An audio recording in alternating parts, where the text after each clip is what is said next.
Téléspectateurs de Sunu Label TV et Label Télévision, bienvenue dans Tête à Tête. C'est toujours un plaisir pour moi de vous retrouver à travers cette émission.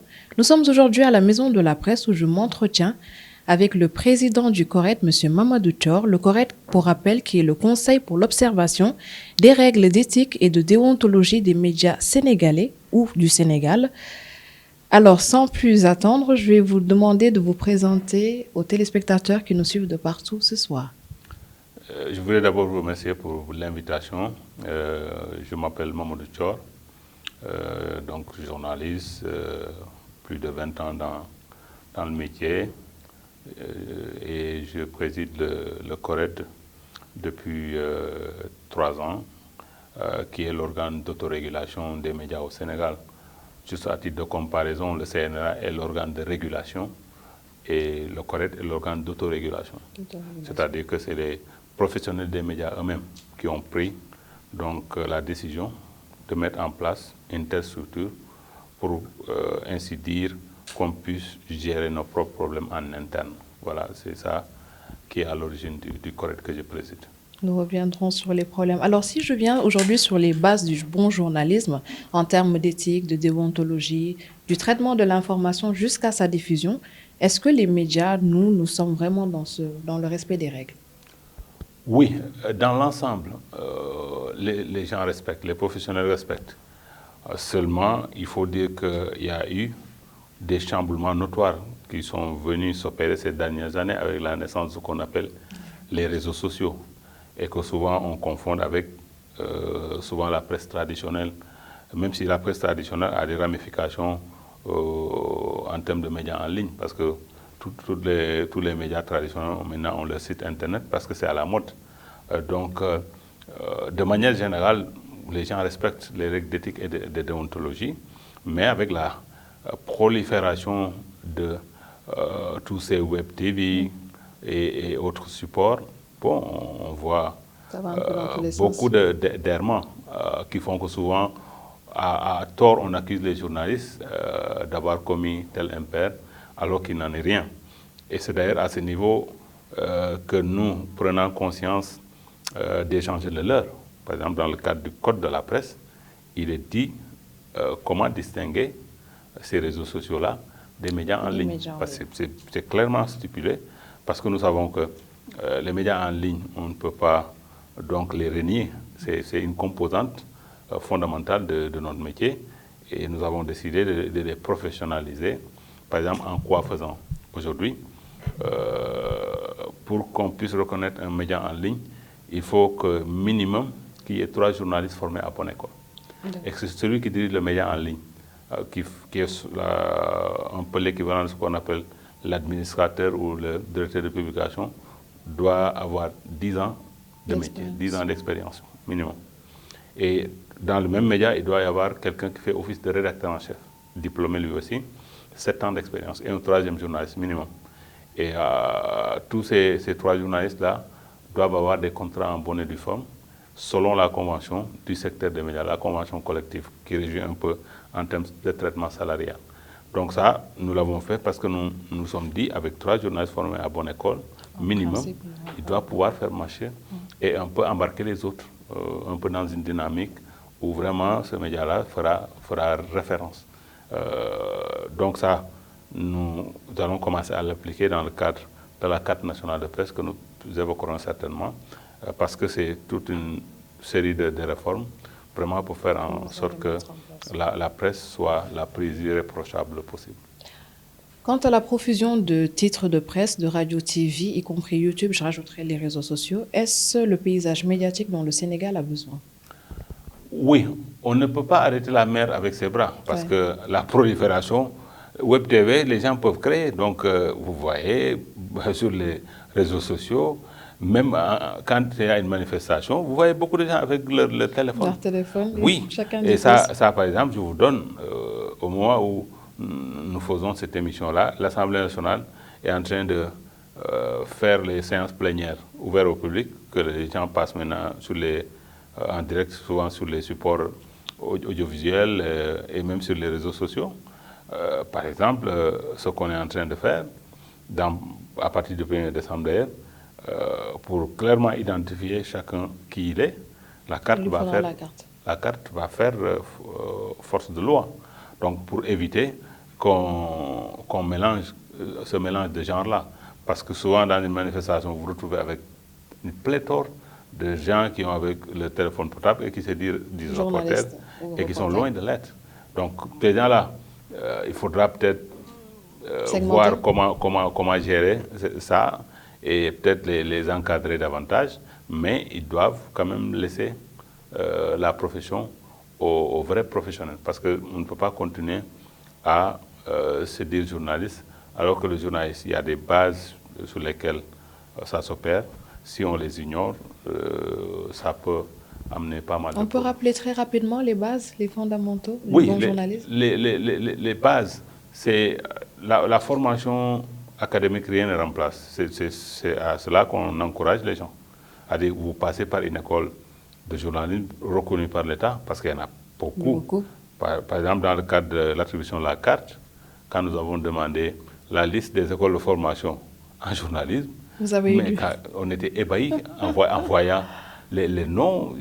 Ils nous ont donné quoi, une quarantaine d'écoles. Mais quand vous regardez, même ils ne sont pas répertoriés. L'intitulé des écoles même pose problème. Et ce qu'on y enseigne, et ils vous disent que oui, ils enseignent du journalisme. Et quand vous poussez pour voir un peu les curricula, vous vous rendez compte que même en termes de volume horaire, ils sont très loin. Donc ça c'est un vrai problème. Donc les écoles qu'on donne comme référence, c'est le CECI en fait partie, et JICOM, ISIC, du groupe Sud Communication, et un peu l'ISEC. Donc je pense que c'est il y a 4 à 5 écoles qui font vraiment référence, parce que quand ils sortent de très bons produits. Mais cette formation académique, il y a ce qu'on appelle la formation sur le tas. Parce que là, même quand on est formé académiquement, quand on vient dans une rédaction, les gens vous prennent sous leur aile. Ça, rien ne le remplace. Tout le monde ne peut pas passer par les écoles. On a eu de très bons produits qui ne sont pas passés par des écoles de formation et qui sont devenus de très bons journalistes et de très bons techniciens. Ça aussi, il ne faut pas qu'on l'ignore, c'est un aspect. C'est pourquoi d'ailleurs, je dis de plus en plus, les anciens désertent les médias, les rédactions, et ça se voit sur le niveau des plus jeunes. Parce que ces anciens-là qui étaient censés encadrer ces jeunes-là ne le font pas. Alors que ça, rien ne le remplace. Parce que c'est sur ces deux leviers qu'il faut appuyer. Et d'ailleurs, nous en avons pris conscience dans le cadre de la carte nationale de presse. On donne une chance à ces gens-là qui sont formés sur l'État. Donc, si par exemple, ils ont fait un certain nombre d'années, par exemple, s'ils n'ont que le baccalauréat, par exemple, en tant que niveau d'études, s'ils ont fait au moins 10 ans en présence, on leur tend la perche en leur faisant ce qu'on appelle la validation des acquis de l'expérience. Allez, vous venez devant la commission qui fait office de jury, comme jury d'examen oral, et là, ils jaugent le candidat ou la candidate sur ses capacités en termes de journalisme. Et s'il arrive à convaincre le jury, on lui attribue la carte. S'il a la licence, là, c'est plus souple. La licence, c'est Bac plus 3, donc en termes d'études supérieures. Là, c'est juste 2 ans d'expérience qu'on lui demande, de présence de stage dans une rédaction, et il vient faire la validation des acquis de l'expérience, parce que nous sommes conscients que, bon, les talents ne sortent pas que des écoles. Ils peuvent sortir des rédactions, parce que c'est juste souvent une question de prédisposition. Vous l'avez dit tantôt, donc problème dans les structures de formation qui poussent par-ci, par-là. Quant à la qualité parfois douteuse des enseignements, quel régime donc d'homologation aujourd'hui? Quelle évaluation? Quel suivi? En dehors de ce que vous avez cité tout de suite. Par exemple, ça, c'est un dossier sur lequel le CORED est en train de travailler.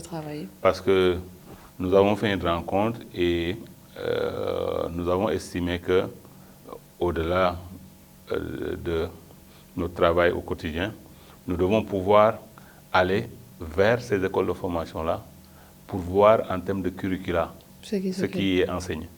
Et un peu, s'il y a lieu, vraiment réajuster. Nous sommes en train de travailler sur un projet, parce que oui, un mandat nous a été donné de faire quelque chose de ce côté-là, parce que ça va beaucoup aider les écoles. Souvent, bon, peut-être il y a des écoles qui ont la bonne volonté, mais qui ne savent pas comment s'y prendre en termes de curricula. Parce que, bon, le journalisme, c'est pas beaucoup de théorie. c'est plus de pratique.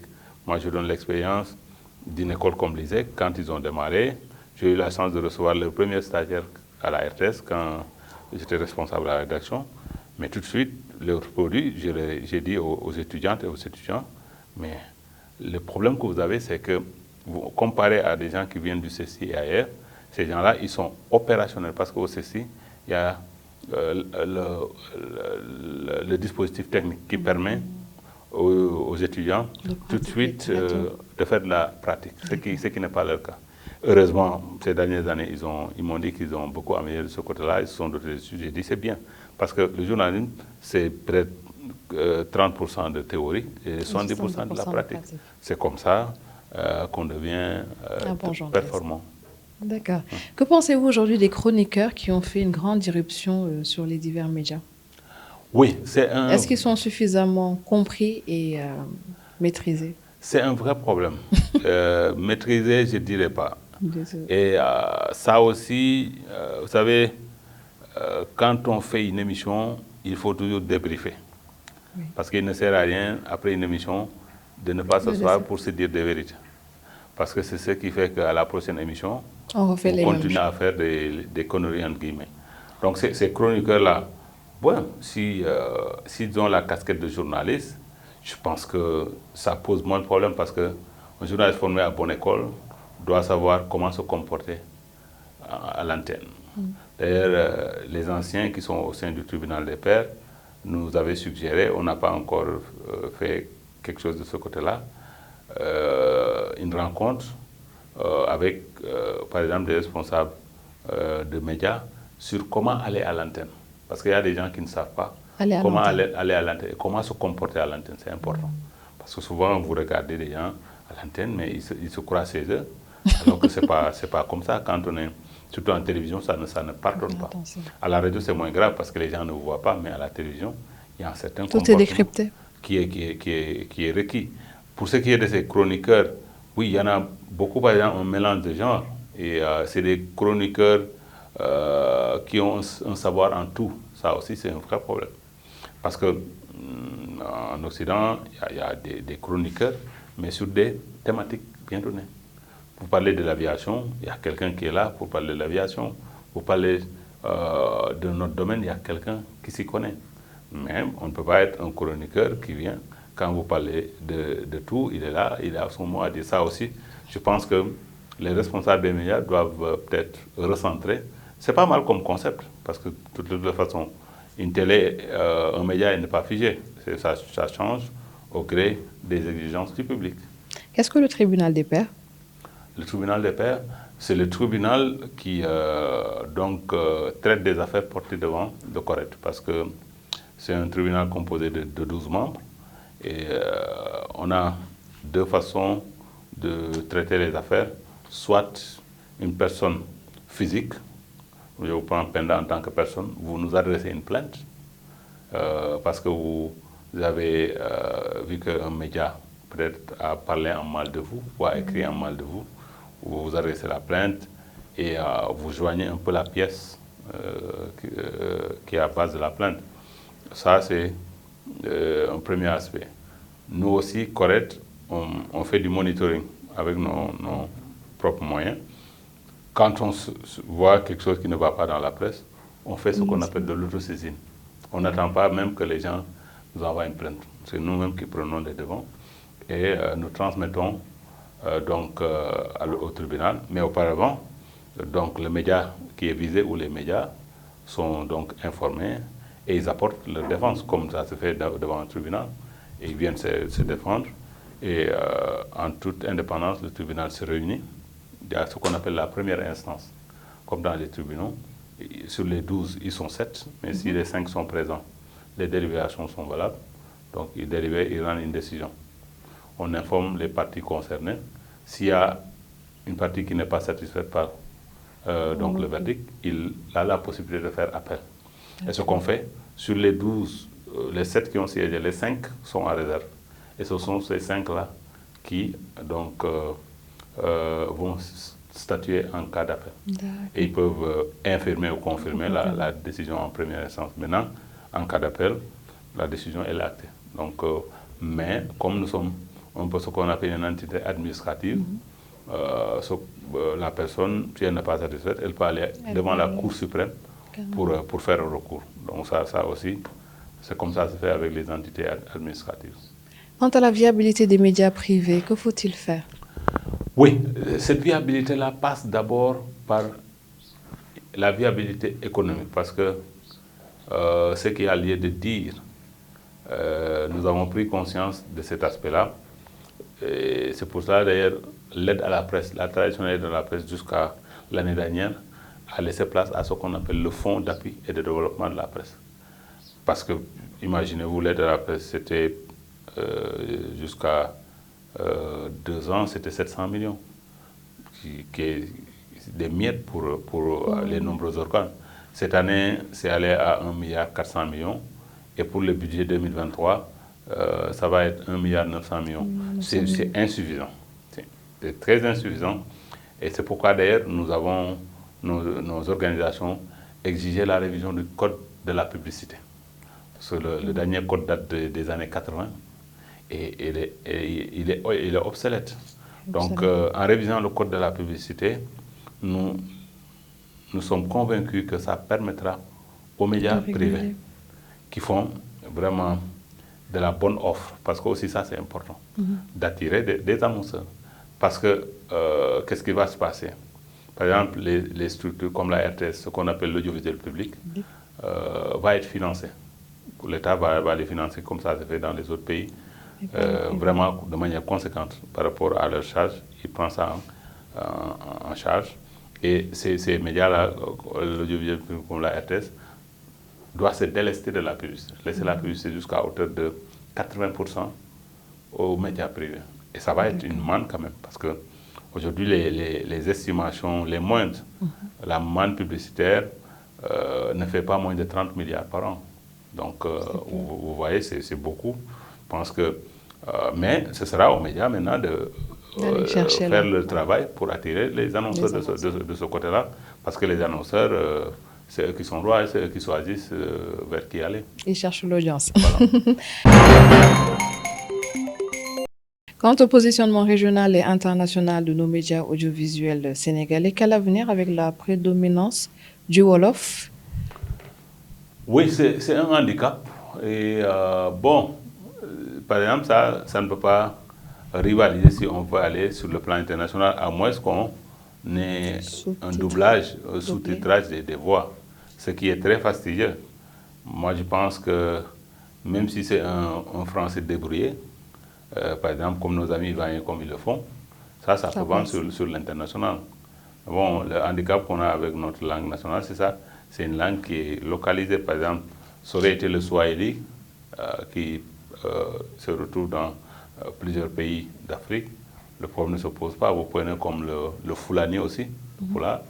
Donc ça aussi, dans beaucoup de pays de la sous-région, tout de suite, vous avez de l'audience. Ce n'est pas pour rien. Par exemple, une radio comme RFI a bien compris les enjeux jusqu'à avoir une radio installée au Sénégal en Mandinkan et en Fulani. Donc ils ont compris les enjeux. Et je pense que les promoteurs de médias africains doivent aussi prendre conscience des enjeux de l'heure. Parce qu'aujourd'hui, la bataille médiatique, c'est par cette bataille-là que les pays se font connaître sur le plan international. La France, quoi qu'on puisse dire, si la réputation qu'elle a, c'est grâce à ce qu'on appelle France Média Monde, qui inonde donc l'Afrique. Quand vous écoutez RFI, vous pensez que bon, il n'y a que l'Afrique qui existe.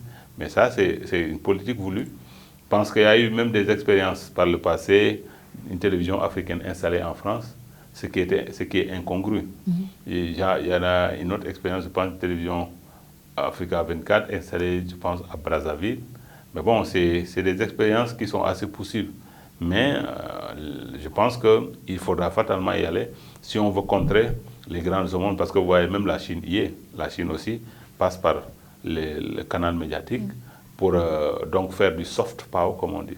Parce que bon, les grandes puissances savent qu'il ne sert à rien de faire la guerre pour convaincre les gens. Maintenant, c'est une guerre en douce à travers les médias qu'on peut y arriver. Retour sur l'actualité du moment. Alors, quelle est la ligne rouge entre la liberté de la presse et la violation du secret de défense pour rejoindre un peu l'actualité avec l'arrestation de Pape Alé Niang? Oui, vous savez, le secret de défense, c'est très simple, parce que le code de la presse, en son article 5, nous trace une ligne rouge. On sait ce que c'est que le secret de défense. Les stratégies militaires, on n'a pas besoin d'être un journaliste pour savoir qu'on n'en parle pas. Moi, je vous donne une anecdote. La session à l'Assemblée plénière, je le couvrais quand j'étais plus jeune reporter. Et à l'époque, c'était du temps du régime de Wade, il y avait un ministre des Forces armées qui est venu et qui a dévoilé des stratégies militaires aux députés, alors que les journalistes étaient là. Ils ont pris note. Moi, personnellement, après, on s'est concerté, on a dit ça. On ne peut pas le prendre. On ne peut pas le donner, parce que c'est une question de défense nationale. Le ministre, certainement, je ne sais pas quelle mouche l'a piqué, parce que bon, souvent, il peut ne pas être à la hauteur en termes de peut-être compétences, mais là, c'est des choses qui ne se font pas. Mais le secret défense ne doit pas être un prétexte pour cacher des magouilles. Par exemple, vous prenez cette histoire de surfacturation sur l'armement destiné au ministère de l'Environnement. Je pense que la presse a obligation d'éclairer les Sénégalais. Parce que bon, c'est une concert étrangère qui l'a dévoilé, mais nous devons aller au fond des choses. Parce que ce n'est pas le secret de défense qu'on doit nous opposer. On a parlé de soupçons de surfacturation d'au moins 25 milliards. Même dans le contexte actuel, on ne peut pas se cacher derrière le secret de défense pour dire à la presse, circuler, il n'y a rien à voir. Donc dans ce cas-là, les gens savent où commence la ligne rouge, et le droit du public à l'information doit nous obliger aussi, des fois quand on nous oppose le secret de défense, à aller au-delà. Quel que soit ce que ça peut coûter, si on estime que ça, le public a le droit de savoir, on peut aller fouiner. Surtout quand l'information peut-être nous est donnée très haut. Oui. Et souvent, quand ils donnent l'information très haut, ils donnent ce qui les arrange. C'est ça aussi. Et c'est aux journalistes de savoir comment manœuvrer pour un peu éclairer la lanterne des Sénégalais. Du coup, quelles solutions sont mises en œuvre aujourd'hui pour sortir de cette crise? Quelle crise? Actuelle. La menace aujourd'hui pèse sur la presse sénégalaise. Oui. D'une certaine manière. Vous savez, je pense qu'il ne sert à rien d'ouvrir un conflit avec la presse. On ne dit pas que la presse est au-dessus de la loi. Les journalistes, c'est des justiciables comme tout le monde. Mais la presse, quand même, elle est centrale dans une démocratie. Et c'est pour cela, d'ailleurs, dans beaucoup de pays, vous ne verrez jamais un journaliste aller en prison pour un délit de presse. L'actualité chaude avec l'affaire Pape Alé Niang, c'est ce qu'on a dit aux autorités. Il faisait son travail, qu'on le veuille ou non, c'était dans le cadre de son travail. Donc, vous ne pouvez pas l'amener en prison pour ça. Parce que ça, c'est un délit de presse dans beaucoup de pays de la sous-région africaine. Mais c'est passé de monde. Burkina, Mali, donc il n'y a plus de délit de presse. Malheureusement, au Sénégal, c'est la bataille que nous n'avons pas su gagner. Parce que le code de la presse a duré à l'Assemblée nationale.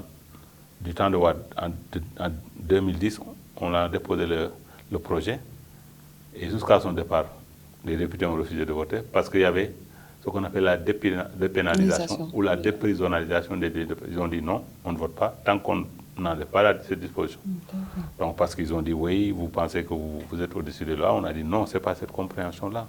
Ça, c'est comme ça que ça se fait, c'est les standards internationaux. Quand Macky Sall est venu, il a fallu 5 ans, il a fallu même que nous, la CAP se mobilise, la coordination des associations de presse, il a fallu 5 ans pour que le texte soit adopté. Et il a fallu que nous lâchions du lest. Parce qu'eux aussi, ils ont dit non, il n'est pas question qu'on dépénalise. Donc à un certain moment, on était presque exaspérés, on a dit bon, on avait le couteau sous la gorge, on ne peut pas quand même laisser la situation de la presse de manière aucune législation qui nous encadre. On leur a dit enlever, si cela vous gêne. Ils ont enlevé la dépénalisation pour mettre des peines d'emprisonnement quand même qui sont très dissuasives. Et je pense que le combat que nous avons mené après l'affaire Pape Alé Niang, c'est d'arriver à aller vers cette dépénalisation des délits de presse. D'accord. Ce seront de futures solutions donc que Oui, vous préconisez. absolument. Il faudra fatalement y aller. Il y aura encore d'autres marches à suivre? Oui, Rassemblement? parce que là, nous sommes dans le cadre d'un plan d'action très clair. Nous posons des actes en fonction de la réaction du régime en place. Donc là, nous avons fini de faire un rassemblement. Une marche est au programme, une grande marche, aussi bien à Dakar, le vendredi 18 novembre, aussi bien à Dakar que dans toutes les capitales régionales. Les gens vont marcher et on va créer d'une seule voix, libérer notre confrère et que la liberté de presse n'est pas négociable. C'est pas négociable. Non. C'est votre... Très bien, merci beaucoup pour cet entretien. Je vous laisse quand même le mot de la fin avant de nous quitter. Merci, c'est un plaisir et vraiment saluer votre promoteur, le PDG Matar Sylla, qui vraiment est un militant acharné des médias de manière générale, que ce soit au Sénégal, en Afrique et dans le monde, de par son passé. Et là, par exemple, nous étions en train de travailler sur les assises des médias. Et nous l'avions impliqué d'ailleurs dans le processus. Et nous avions lancé le processus qui doit nous mener vers la tenue des assises des médias. Et c'est des rencontres qui vont nous permettre de poser tous les problèmes de la presse. Et le public sera là, les gens vont dire leur mot. On va faire le diagnostic et vraiment sortir de ces rencontres-là avec un nouveau départ des médias. Malheureusement, cette affaire Pape Alé Niang est venue gripper la machine, le processus de préparation de ces assises. Nous espérons que ça va être rapidement dépassé parce que ça aussi, le fait que les camps se figent ne nous arrange pas absolument parce que là, toute notre énergie était déployée sur ça et Matar y joue un grand rôle. C'est l'occasion d'ailleurs au nom de la CAP de le remercier pour ça parce que vraiment en termes de médias, c'est une référence en Afrique. Un petit rappel pour la carte de presse qui entre en vigueur le 1er décembre 2022. Oui, la carte de presse nationale entre en vigueur le 1er décembre 2022 et il n'y aura pas une nouvelle date de prorogation parce que nous l'avons prorogé 2 fois dû au fait que nous ne voulions pas léser les conseils et les confrères qui ne l'avaient pas. Mais là, on a déjà délivré plus de 1200 cartes, ce qui est quand même pas mal, parce qu'aussi, on ne peut pas attendre. Aujourd'hui, on doit pouvoir faire en sorte que la carte entre en vigueur pour identifier qui est journaliste, qui ne l'est pas, qui est technicien des médias, qui ne l'est pas. Ça permettra un peu toutes ces critiques qui nous ont faites à chaque fois qu'il y a une manifestation où il y a peut-être des organisateurs sont 10, ils se retrouvent avec 100 journalistes, entre guillemets, et techniciens. C'est un vrai problème. Donc désormais, à partir du 1er décembre, si vous n'avez pas votre carte, et les consignes ont été données et au ministère de l'Intérieur, le ministère des Forces armées, tous les ministères régaliens, par notre ministère de tutelle d'ailleurs que nous avons rencontré, pour faire en sorte que les gens puissent montrer carte blanche avec la carte nationale de presse, sinon ils ne vont pas accéder aux différents événements. D'accord. Merci beaucoup, M. Dior. Merci pour cet entretien. C'est un plaisir. Et merci à vous de nous avoir suivis. Je vous donne rendez-vous prochainement avec un autre invité et un nouveau thème. En attendant, retrouvez l'intégralité de cette émission sur toutes nos plateformes digitales et sur nos canaux de diffusion. À très vite. Merci.